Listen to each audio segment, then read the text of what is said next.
Pakita ko lang sa inyo guys, this is a sample proposal for a 30 years old na male and pangalanan high net worth, no?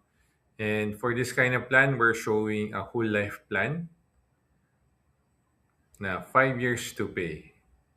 Ano yung mga benefits na kasama nito sa plan nito? First is may life insurance siya. Second, non-guaranteed dividends and maturity benefit. Ayan. Ang premium niya lumalabas is 52,830 and 750 pesos. O, ba't ang laki naman yan? Diba? Pakatanangin nyo, makita na magkulat kayo.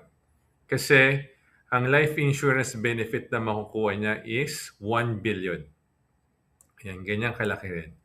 Naman yung coverage na ibibigay ng company.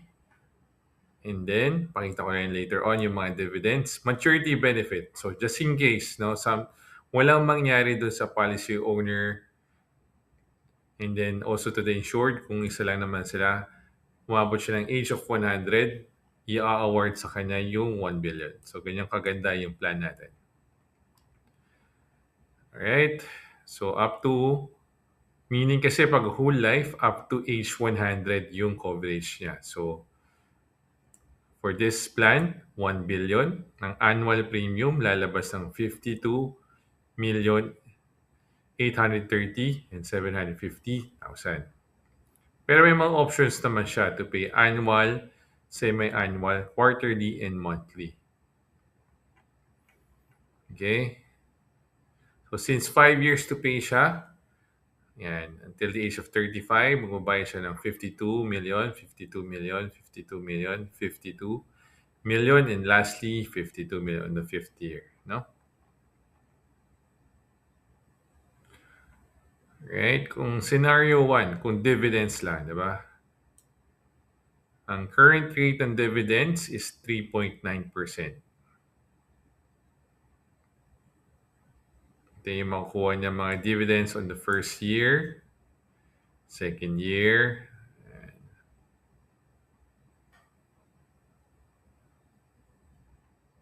ayan po.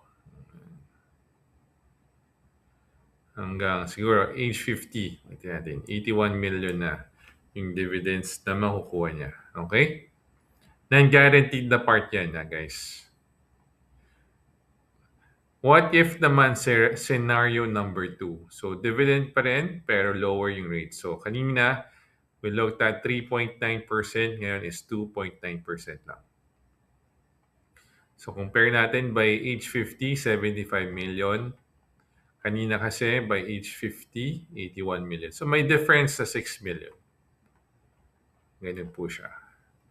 So the best part nito, tumataas yung rate, no? So before kasi 2.9% and the current rate is 3.9%. So if you are looking for this kind of plan and you want it to be customized according to your age, according to your job title, and also to your health history, message mo lang ako. I can have a quick consultation with you via online also. And if not, no, we can also adjust the benefit amount. No, this is just for example, pero we can lower it down and uh, look at kung ano ba yung coverage na kailangan mo talaga. And the best thing to do is to have a consultation with me for free lang naman online. Take about 30 minutes to 45 minutes. Comment ko lang below or message me directly. Thank you again for watching this video.